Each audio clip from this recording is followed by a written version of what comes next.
The Badgers just hosted a massive target in the 2026 class. Let's talk about where we are with four-star receiver Jayden Petit. Plus, thoughts on this class. Are the Badgers closing as well as they should? Players that could take a big jump still with senior film, and some questions from the community. Loaded Locked On Badgers with Justin. Let's go.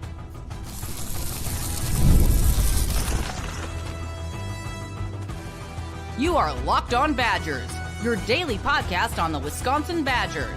Part of the Locked On Podcast Network, your team every day.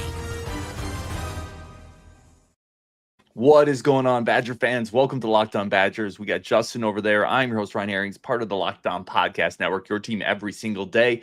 Appreciate you jumping in, as always, making this one of your first listens. Today's episode is brought to you by our great friends over at Monarch Money. Right now, take control of your finances with Monarch Money. Use code LOCKEDONCollege at monarchmoney.com for 50% off your first listen. We are talking Jayden Petit, receiver recruiting. A bit of a slow start to the class, or that's maybe the perception. Is that true, false, and maybe why that is? Plus upside players in this 26 class that are underranked. Justin, my friend, big time visit, getting an unofficial for Jayden Petit to come back up to campus. The four-star receiver, I think at this point we've talked about why he's such a coveted piece of this class, came up to visit. What are your thoughts on where his recruitment is right now? Yeah, I'm going to be honest. Anytime you get a guy on campus multiple times and you haven't locked them down, I'm a little uncomfortable with what the status of that is. Because when that happens, in my opinion, you start to look at it as to, is there something he's not seeing that's in his head that he's like, I haven't seen enough to lock this one in.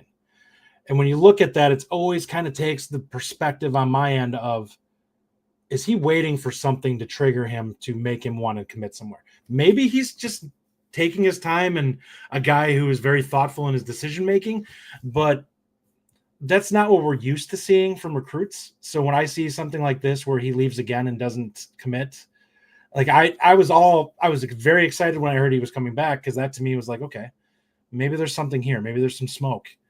But leaving again without something, it kind of makes me wonder, because what that does is now the Sharks are circling again.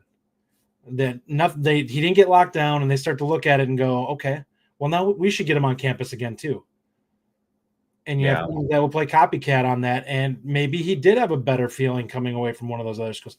We could very well be in the lead. I don't want to say that's not the case, but I'm saying that there's some level of caution here that I'm looking at this and saying, I'm a little concerned that we're not getting this one locked down when he's been here like 4 times in the last few months. Yeah, if you keep going out with a girl and she's never willing to go steady with you, eventually it's like, all right, I've shot my shot here. What else are you looking for? What else can I do? And we saw this with Washington a little bit, right? Who, by the way, just committed to Michigan State. Eventually there's nothing else you can really show them except persistence. And I don't know, man.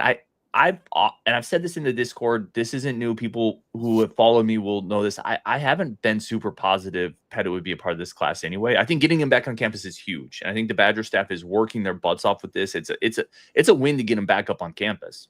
But eventually there's nothing else you can show him if he keeps coming up. Yeah, my perspective on this, and I'll go, I want to talk about the Washington one here real quick too. Yeah, same. Because in all honesty, looking at the Washington situation, my perspective and you and I knowing what we know is he was effectively told, you could take your visits, but we're not holding a spot for you.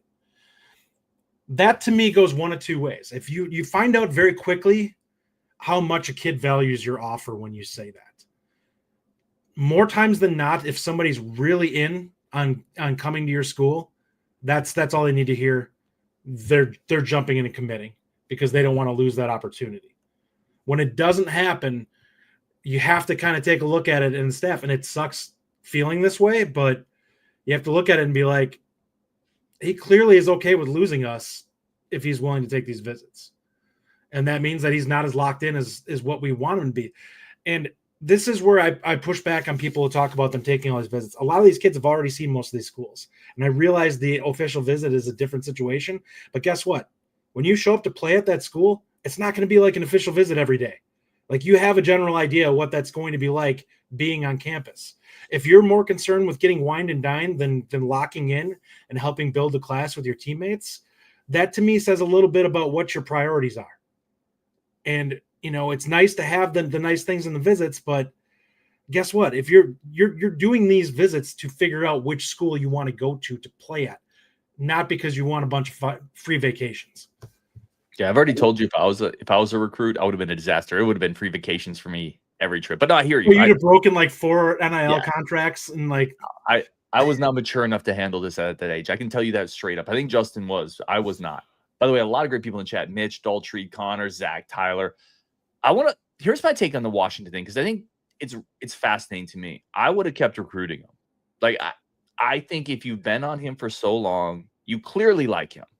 Right, you clearly like him, because whether he was a read guy originally or not, you kept having him come back on campus. This was a Plan A target. You and I both like the film, and we both understand that we've taken 2 receivers in the last 2 cycles, and Wisconsin struggled to fill out that receiver. So I don't see the downside in continuing to recruit him while also adding LeGray. Not only that, but he's the only one out of the group of 3, if Pettit doesn't sign, that I look at and say this guy could be a boundary. Yeah. Like, I don't think the other 2 guys are capable of that. You don't think Bardo can? I think Bardo is a boundary. He can, but he's not going to be like, he's not your ideal for that. Like, I think Washington can play it at a high level. You and I have talked about Bardo before. I feel like he's, like I said, he's a jack of all trades. He's pretty good at everything. There's nothing I look at and say this is a standout skill that he has. And that scares me with a receiver, because it's very easy for that guy to turn into a solid but not spectacular guy. And Wisconsin right now needs a dude at wide receivers. You got to find somebody who's capable of being, and this is why we look at Pettit. And I brought up and I compared him to like a Lee Evans. He's not going to put up Lee Evans type stats, but what he's capable of doing is he's capable of having that type of impact on a game. Is he could be the guy who you double and he still goes up and makes a play because he's 6'4" and capable of just out physicaling everyone that's trying to cover him. And that's something that Wisconsin doesn't have anywhere else. No, that's why he's such a coveted target. That's why they keep trying to get him on campus and keep trying to get him to commit. 100% on Pettit. I think Bardo can play boundary to me, but I hear you there. If Pettit gets away, right, and we don't know that he is, right? Wisconsin can very well still be in the leader spot here. Wisconsin, I know, has done well in these visits with him. The staff has worked really hard. But if he gets away and the class is a LeGray-Bardo class, do we then look back and say, man, we blew it not continuing to recruit Washington? I think we do. I told you my perspective on this from the beginning is recruit the 3, and if you get Pettit, you take him no matter what. So it doesn't really matter. Like, that's the only way I would have said that you don't take maybe Washington is if you get Pettit up front. Like, if you jump down after his official visit, I think at that point you could feel good about the class and say we got 3 guys, and one of them we think is an absolute monster. He's not a must-have. Yeah, I tend to agree with you. And I'm not saying Washington was a bird in the hand, but I think if you kept after him, I do feel good about the chances of him eventually being in this class. And sometimes a bird in the hand is better than, well, maybe we can get Pettit. I don't know. I think you just go for all of them.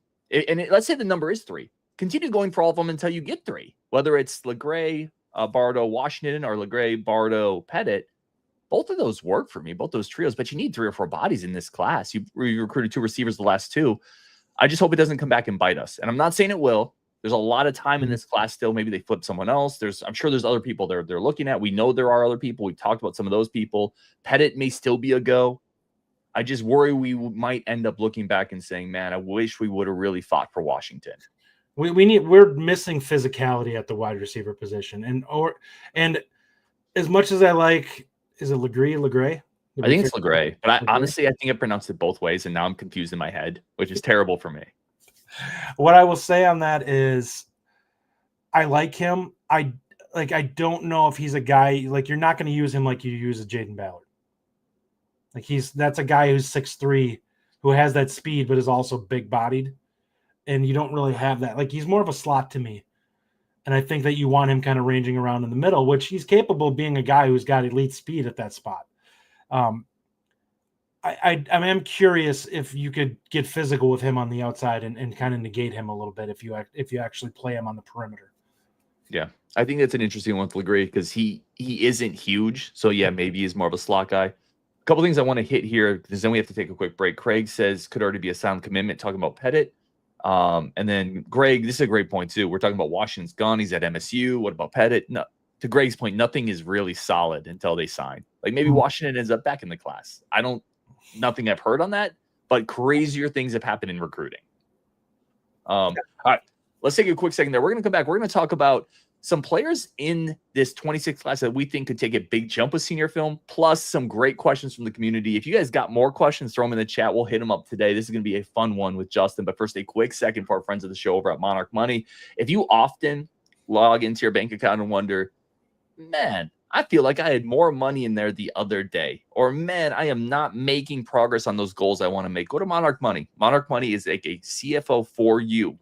It's a dashboard that brings all your financial places, all your financial institutions, mortgages, car payments, credit cards, investments, all those together in one spot so you can manage them collectively with your partner. You can set goals. You can be visual with it. It is incredible. If you want to be a little bit better, make progress with your money, I have this product. This is something my wife and I use.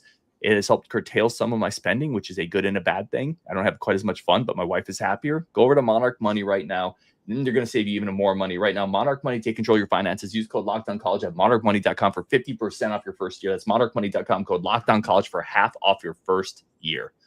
All right, let's get back into this, Justin. Give me a couple. Well, let's there's a couple of questions or comments here that I want to throw up quick. One from Philip Borgman. LeGray feels like a gadget guy, no true spot as a receiver. I disagree with that. I think he fits comfortably at slot. I do think you can play him on the perimeter some. He's not huge on size. Like, we don't know exactly what his height is. I would guess 6 foot, 5'11", somewhere in that range, which can play on the outside, but he's not a huge framed kid that has a ton of length. So he's going to have to either beat you with speed, or he's probably going to get kind of, swallowed up by bigger corners. Let me hit that. I would say this: when I hear gadget guy receiver, I think Crookshank, who's like 5'7", 5'6", whatever.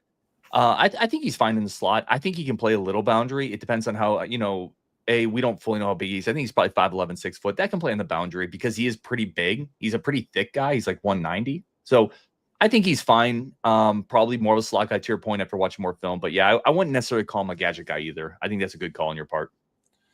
And then the second one here from KPB, Washington Estrada, do we question these recruiting decisions? I think we have been. Ryan and I have been in the same boat on this one, which has been from the get-go, you don't cancel visits. Like, if you feel like the kid has a potential skill set, until you have guys going public and saying they're in the class, you keep bringing guys in that are willing to do it. You need to keep up that pressure.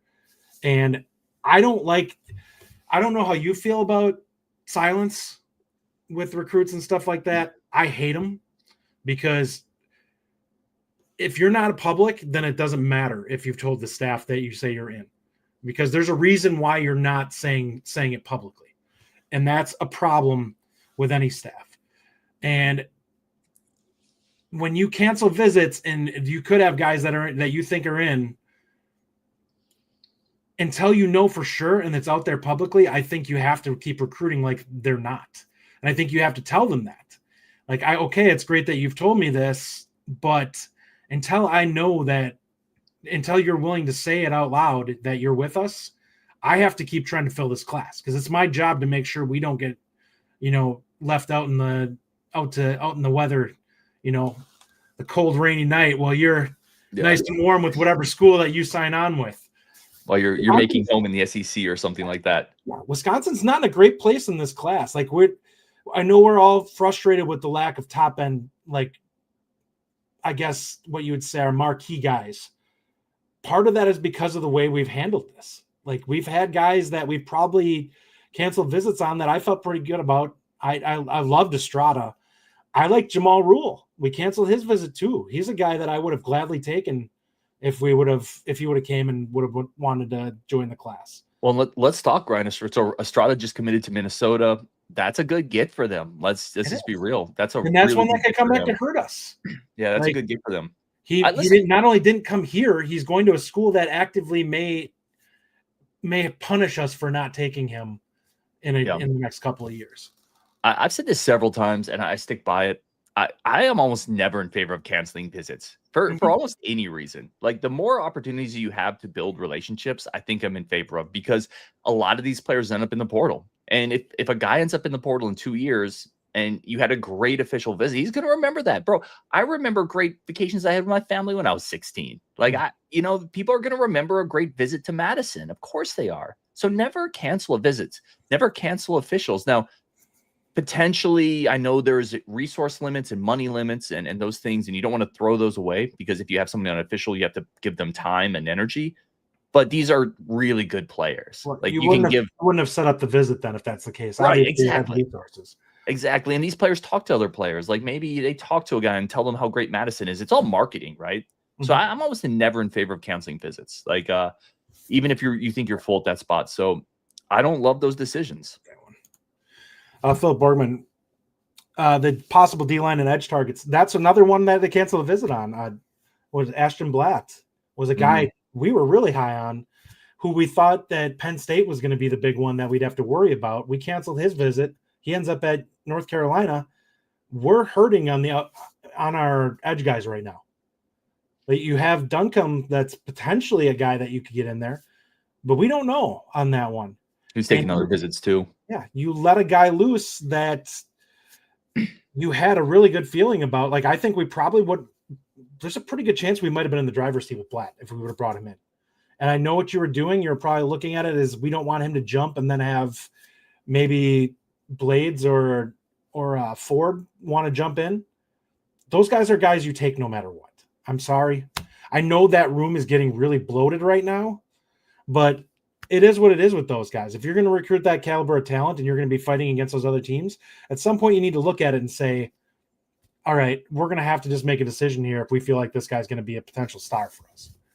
Yeah, and the one thing I'll add is we don't know the board. We like the staff knows what they're doing. They do, but nobody's perfect. That's the other part. Like nobody's perfect. They're not infallible guys. And they're not infallible. Listen, they have a plan. There's a really good group of people and they're doing this. There's no doubt about that. But I wish they would have stuck with some of these visits. I wish they would have stayed on Washington. I wish they would have stayed on Estrada a little bit more. Phil asked where we at on Latimer.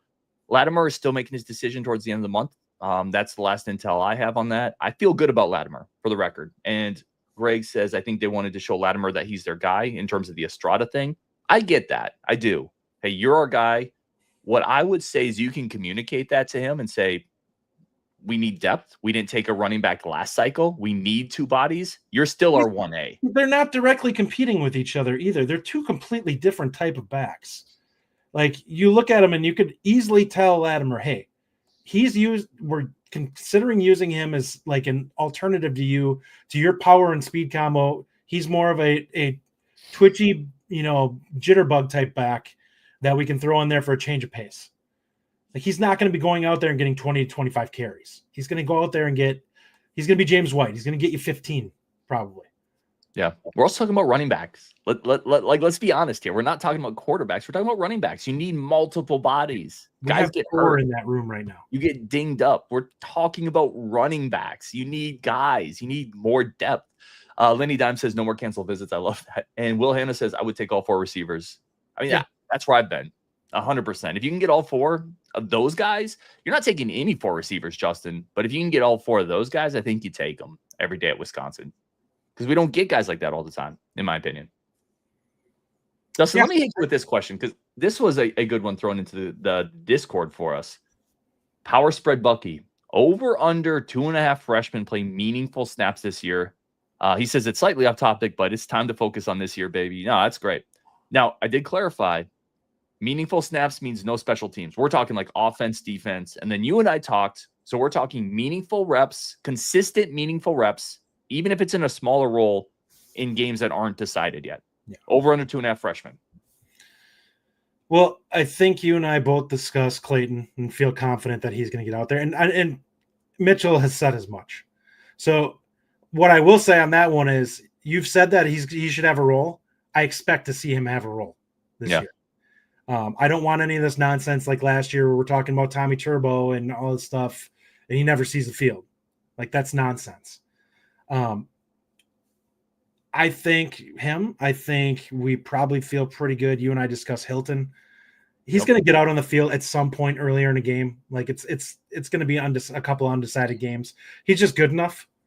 Like I don't think he's going to get a ton of reps, but I do think he'll have a couple of games where he may get 5-6 snaps out there. And we don't know what's going to happen with injuries. He's definitely a guy that if somebody goes down, that I feel confident that he's going to be put into a role. And there are a couple guys probably in the secondary that I think are going to have an opportunity. We saw Scott and Kairos Gaines get some reps with the number 2s in spring. And those guys have a chance to continue to develop here and push this fall. There's snaps to be had there. One of the things I will say that's huge this fall is that you're probably going to be playing some young guys on those in the secondary. And that's going to be good for next year. Yeah, I'm going to say over. Mike asks, or Mike says defense will have more than 2.5. Clayton Post and at least one secondary guy. I don't think Posa is going to get regular snaps on defense this year. I love Posa. That room is so loaded. It's loaded and it's older. The only spot I could see him potentially is if they decide to use him in that Witt Heiberger role, where he's the overhang and just turn him loose. I don't know if physically he's going to be ready for that this year. I am going to say over though. I'm with you, Clayton. I think Hilton, and then I think one of those secondary pieces is going to get in there. But I think 3 might be the number because it's not going to be the lineman. There wasn't a running back last year. We talked about it. It's not going to be Carter Smith, or at least we better hope not.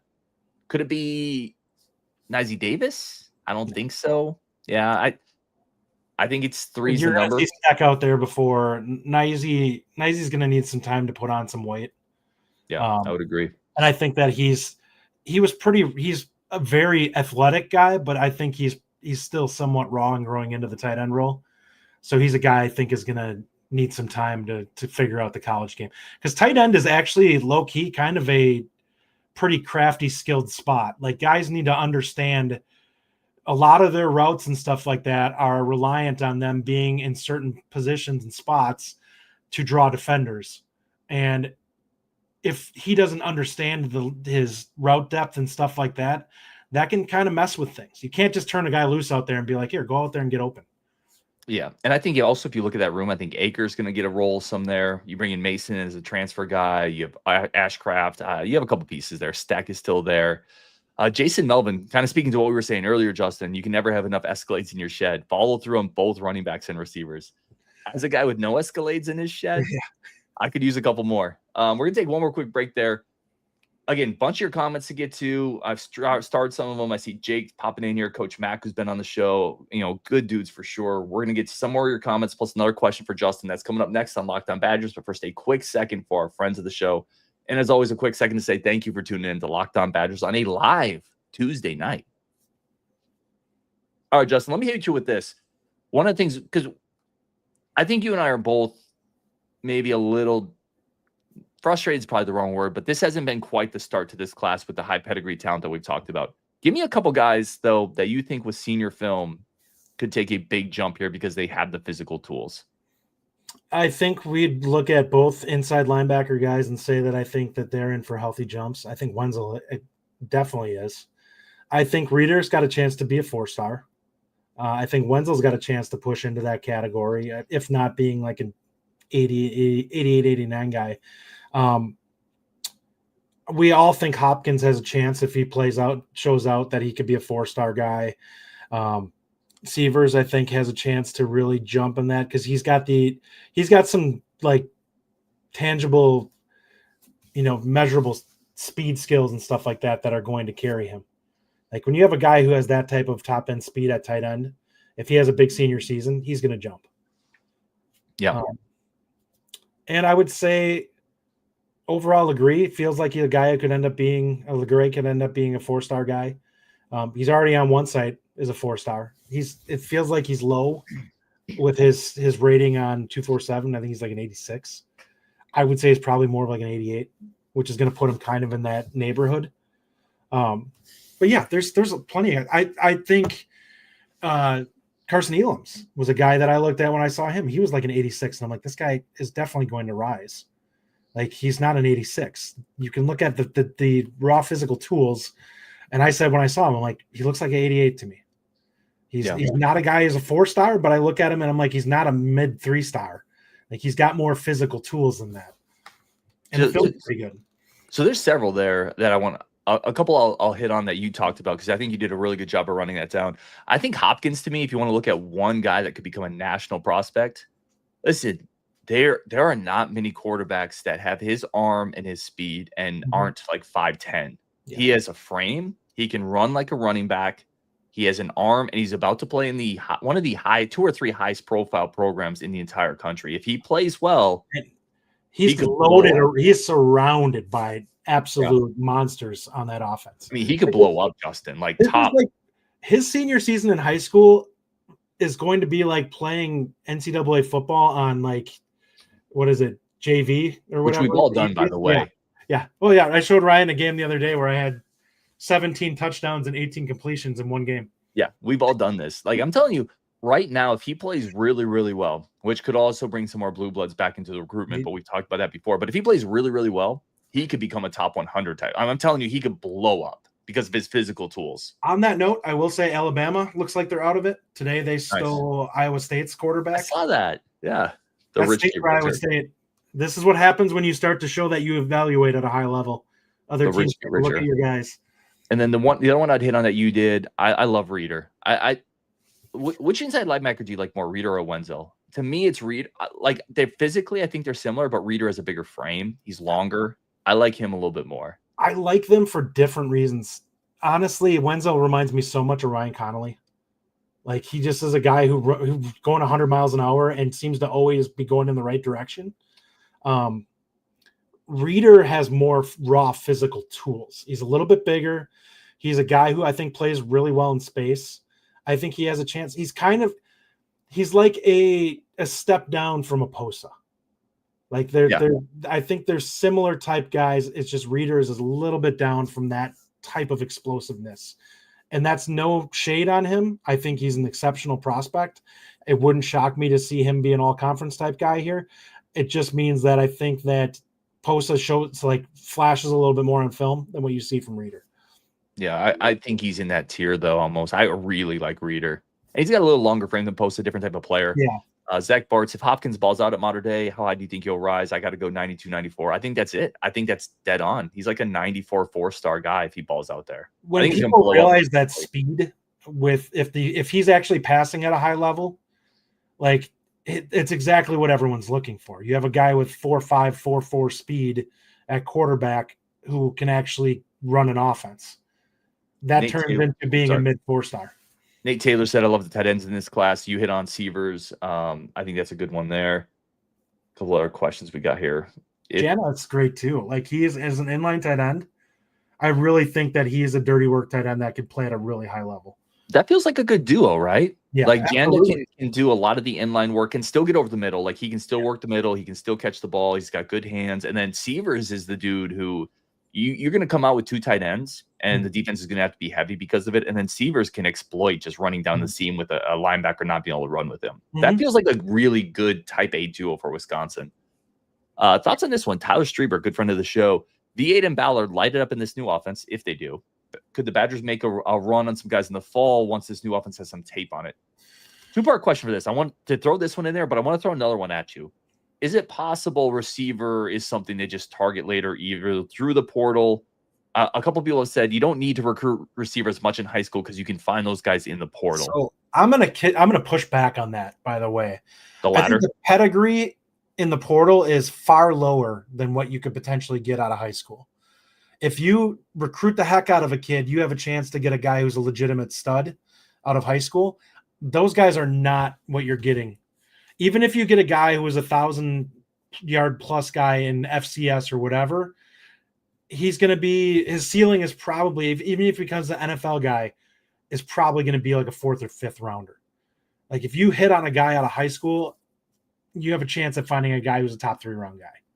Yeah. Pettit to me is a guy who looks like a 1st or 2nd round type guy if it all clicks.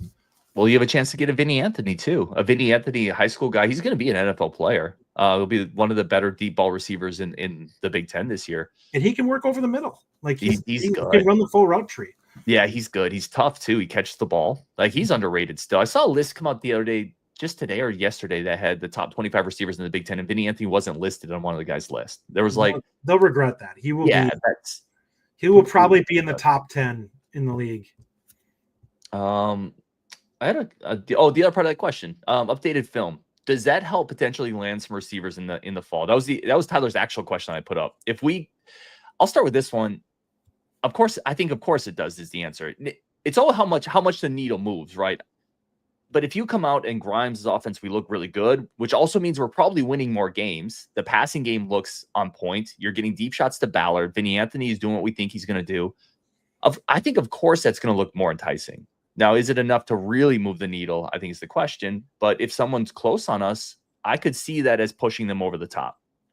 I think it depends, because you look at, like, there were times Kansas looked explosive last year, and their top receiver still had like 600 or 700 yards. So I think a lot of it is these kids start taking a look on what it does is gets them to take a look at you, but they have to like what they see beneath that. I don't know if Wisconsin's going to throw enough this year to have a kid look at it and be like, oh, dang, I can be the guy in this offense. Like Vinny's, what do we think his ceiling is? Like 800 yards? Somewhere in that range? I don't think he's going for 1,000. I think if we're talking ceiling, Vinny could hit 1,000. That's too high to me.